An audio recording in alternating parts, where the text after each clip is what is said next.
All right, welcome back to the Real Estate 100 show. Big day for Canadians from the perspective of just a complete surprise on interest rates. We're going to call this an emergency episode of the Real Estate 100 show. And I don't know if it's really an emergency, but definitely unexpected today with the Bank of Canada increasing interest rates. So we got Myles with me here. He is in a rental Cadillac in Kelowna. Cadillac. They just give them to him because he's such a damn nice guy. It's all the sunglasses, Nolan. It's all the sunglasses. The sunglasses. The Real Estate 100 sunglasses. I don't even have mine yet. Yeah. Yes, they saw that and immediately thought, this guy needs a Cadillac. Absolutely. I think it's the type beard. The beard's looking good today.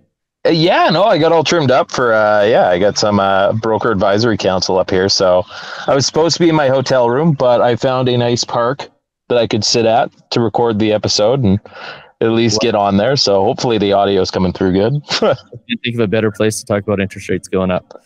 So no kidding, hey? So, I mean, I think we expected there would be a conversation today about interest rates going up. The last couple of years, Bank of Canada has been like super clear on, we aren't going to do it right now, but it's going to happen next month. And then they do the thing they were talking about, whether that was raising interest rates or pausing on interest rates. This is a change in the playbook. It was immediate. Hey, we're going to increase interest rates right now, today. You didn't really see it coming, but you kind of saw it coming. I got another video on YouTube right now that is that's going crazy, where all the commenters are like, if you didn't live under a rock, you would have seen this coming because of where the economy is going and everything else. I mean, what do you think? What are your thoughts on it, Myles? Was this a surprise? Was it not? I expected increases or another like maybe 0.1 or a quarter point increase, but I expected to get a little bit more heads up on it. Usually when the Bank of Canada does stuff like this, like, correct me if I'm wrong, but usually there's inklings and like news articles and stuff that or releases from the Bank of Canada that would give information saying like, hey, be prepared, we're raising rates. But with this one, it just seemed very quick, very abrupt, very out of nowhere. I think I mean, I'm sure a lot of brokers would agree with me. I think it's a tactic to try and shock the market because we're still not seeing, things go down to where they want them to be yet. Yeah, totally. I mean, there's a lot of different strategies for a central bank to affect interest rates and affect inflation. I mean, sometimes it's just a matter of talking about interest rates going up. Sometimes it's jumping them up a bunch. Sometimes it's forecasting what you're going to do and then doing it. Sometimes it's just doing it completely unexpectedly. And all of these different ways of doing it have different intentions and different consequences. And I think what this says about what they did today is that they needed to do something to change the sentiment of how people were feeling about interest rates and how they were feeling about inflation, because the previous interest rate hikes had an effect, but people were still out there like spending money and money like crazy. Yeah, absolutely. So I think what this was a, hey, you need to change how you feel about interest rates. You need to stop thinking that interest rates are going to go down at the end of the year. We need realtors and mortgage brokers to stop telling people that there's going to be a recession at the end of the year and that interest rates are going to go down. And I think this was the Bank of Canada really saying to Canadians, we are serious about inflation getting down to 2%. So stop it. Stop doing what you're doing and actually pay attention to the fact that interest rates will continue to rise as long as you keep spending money and as long as you keep doing the things that will continue to see it increase, right? Absolutely. I couldn't agree more. I think, in times like this, and right now, if you look at some of the articles coming out from CMHC and from Equifax and stuff like that too, apparently from what they're saying, people are, they're having higher costs because of the interest rates, but now they're increasing their debt load. So they're not curbing their spending. They're just spending it on credit cards and things like that. So it's kind of one of those things where there really needs to be that sort of shock and that sort of realization that, hey, we do need to curb our spending. Maybe we do need to realize that if we stop spending so much money, inflation will go down. And if inflation goes down, then the bank can actually lower the rates. But until we start doing that, it's I think they're going to stay up. Yeah, and they're definitely worried about growth. That's for sure. I mean, what spurred this on? The fact that the GDP numbers came in at 3.1% when they were expecting them to be around 2.5%. Yeah. And it's interesting because this kind of has a double-edged effect, right? You increase interest rates, and that's supposed to slow the economy, but you also, at the same time, are strengthening our dollar as well, which means that our goods are going to get more expensive. But at the same time, you've got housing costs that are going to go up, which is inflationary.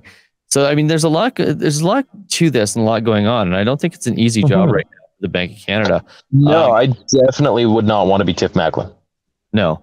And I got to show you this. Like, if there was any conversation about whether this was expected or unexpected to be had, this is the 5-year Government of Canada bond yield today. It went up by 0.178. It went up by 0.2. It was up by as much as 0.2 at one point earlier today. Actually, I think it probably got up almost to 0.25%. But usually when you get government bond yields after a rate decision, they're typically pretty much the same as they were the day before, because the markets tend to price these decisions in. And what this tells us, the fact that interest rates on government bonds went up so much today, what it tells us is that this was completely unexpected. They were pricing in an increase in July, but they sure as heck weren't expecting it to happen right now. Yeah. Oh, totally. And, I think the next piece of this conversation is, where are interest rates going to go? Where do you think they're going to go? I mean, what's your gut feel on this? That's the question. I mean, it's if you ask me personally, I wouldn't be surprised if this is one of the last increases we see. I'm hoping that's the case. It really does make it tough for Canadians. It makes it tough for first-time buyers. It makes it harder to qualify and purchase a home because, with that overnight rate of Canada going up, that pushes prime up, that pushes our qualifying rate up on the variables. It can affect the bond market and all these different things. I really hope it doesn't go up further. But that being said, if we can't curb spending and get inflation back down, maybe they boost it further. Maybe they don't. I mean, I could see them doing it further if we can't, get our heads wrapped around this inflation and manage to get it to start decreasing. Yeah, definitely. There's been some talk in, worldwide central bank talk about actually bringing the inflation targets up. So instead of trying to run 8% all the time, there's been some talk about increasing them to 3% or maybe 4%, because a lot of people don't know this, but that 2% inflation target is actually pretty arbitrary. Do you know the story of how this came up? Wasn't it? It was a politician in New Zealand or Australia, wasn't it? It was indeed. Yeah, you know the story. Yeah, and they asked him it was a reporter asked him what he thought inflation would be, and he just said 2%. For some reason, it stuck. Yeah, I believe he would have been the finance minister or the equivalent of the finance minister, and he would have been the person providing the mandate to the central bank in New Zealand. And he basically got put on the spot, said the number, and then that's the number that New Zealand has aimed for ever since. And we're talking like basically 1980s here. And now subsequently, it's the target that pretty much every economy in the world aims for. And now the conversation is really becoming, is that a reasonable target? Because as you start to get these interest rates even higher than what they are right now to try to get inflation back to 2%, you're getting to the point where the only way to get it there is to actually create a world of pain for people. And we're not talking about costs of mortgages going up $77 on a $500,000 mortgage. We're talking about, if you really want to get it down to 2%, the jobs picture has to change. The economic picture has to change. People are going to have to be unemployed. Well, and it's quite literally like when you talk, like I have friends and customers and stuff ask me about like when inflation is going to go down and how this is going to work. And I'm like, honestly, when people start losing their jobs, right? That's kind of what they're going for with this. And it seems so weird to talk about it because you're talking about people going through massive amounts of hardship. I mean, losing your job when you've got, let's say, credit card debt, student debt, mortgage, childcare and all this stuff, like it can be hugely, hugely detrimental. But, I mean, and that's kind of what they're shooting for. And that's where, when I hear people talk about maybe the inflation sort of standards going up, I kind of agree with it because, the idea that, we can only make our economy better by ruining people's lives is a bit tough, right? Like that's a pill to swallow. Like it really is. So I just, the political appetite for that is essentially zero. I mean, I know you've got conservatives that are going after the liberals right now, and I mean, they're calling it they're saying it's the liberals' fault, and the liberals are saying no, it's COVID and it's other stuff. I mean, the reality here is this isn't a Canadian government problem. No, it's a worldwide problem. Parties are trying to make it a Canadian government problem. It's not. It's every single economy in the world is in essentially the same place with a few outliers. So to put that on the liberals or to put that on one political party is absurd unless you're trying to convince people to vote for you, right? Well, and correct me if I'm wrong, but I think like one of the countries and I could be mistaken, isn't it Japan that's had like a 2% inflation rate for like all time, and whenever it goes up by like 0.7%, they freak out because that's a huge increase for them or something like that? Yeah, totally. I mean, their interest rates have been low for a long time. It's called a liquidity trap, and what happens is interest rates get so low and that you lose your ability to affect the economy based on changes to interest rates. Now, the other side of that is culturally in Japan, it's not a consumption culture. So in other words, they aren't out there like buying Cadillacs or renting Cadillacs like they have all the disposable income in the world. I was going to say, it seems really weird to talk about inflation and people curbing spending while I sit here in Kelowna in a Cadillac. I mean, I drive a old GMC Terrain back at home. This is luxury for me right here, but it's you know what, I think that's, you drive one for a day and then you're like, I can never go back. I know. I'm guaranteeing you the algorithms have picked up that I've been in a Cadillac through their Android Auto stuff, and I'm getting advertisements left and center. But oh, absolutely. Yep.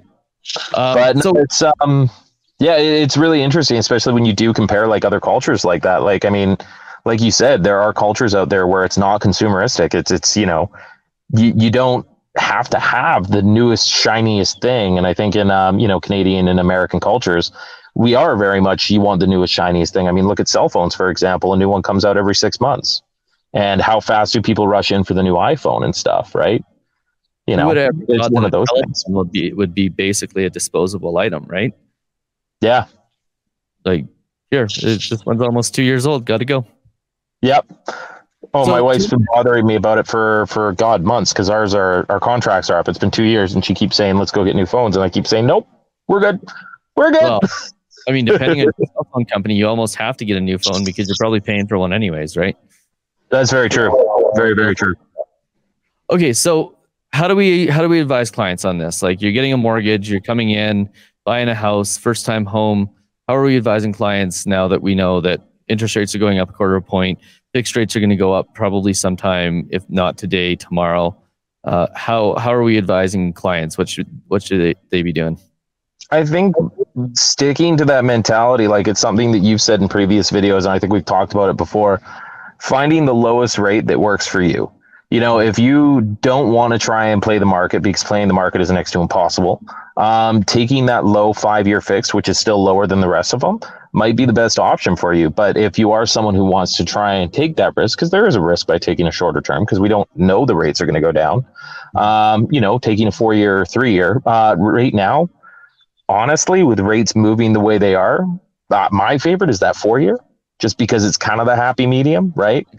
But the one thing I'm leaning against, which is very different from, you know, what I would have said, like, I don't know, 2 years ago, 3 years ago, back when the rates were low, I'm avoiding the variables just because, for one, prime is so high.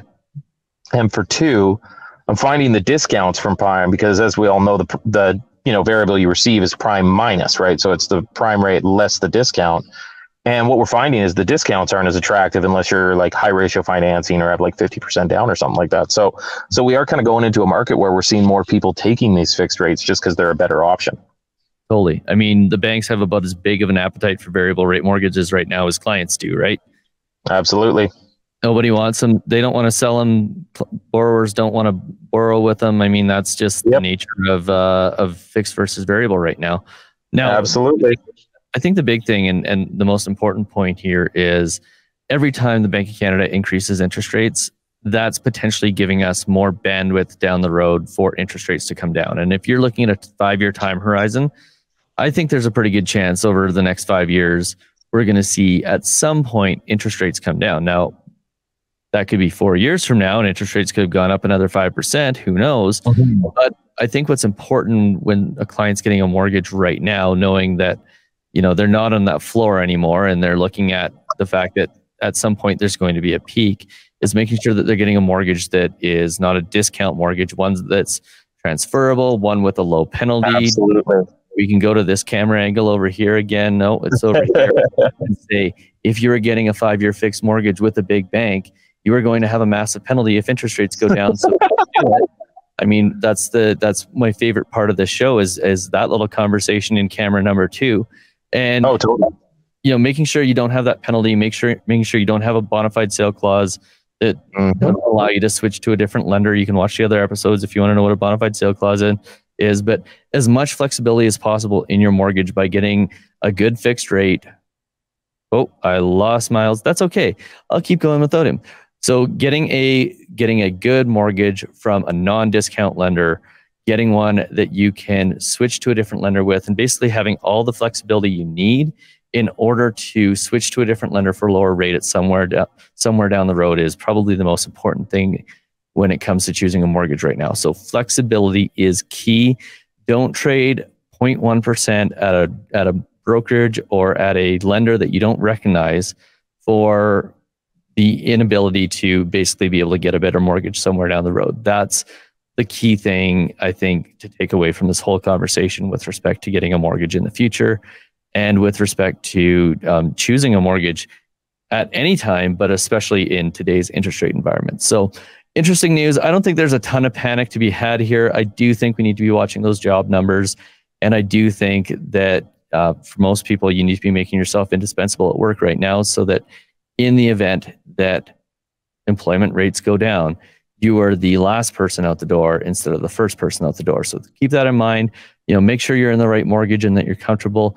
Run your numbers. Figure out, what do you think the worst case scenario is? What happens if interest rates go up another 3%? What would happen to you financially? And base everything on the absolute worst case scenario and work it back from there. And if that worst case scenario looks like something that would be completely unmanageable, maybe there's some adjustments that need to be made mortgage-wise. Maybe there's some adjustments that need to be made property-wise. And maybe there's just some bigger financial issues that you need to look at as well. But, if you plan for the worst and it doesn't happen, you'll always be way better off than if you didn't plan for the worst and it happens and you didn't have a plan. So that's the conversation with respect to interest rates today. 0.25% increase, probably another 0.25% coming in July. Might not be the last increases we see this year. And, stay tuned to this channel for more information as we get it in the coming months. Thanks for tuning in to the Real Estate 100 show, and we'll see you on the very next one. Cheers.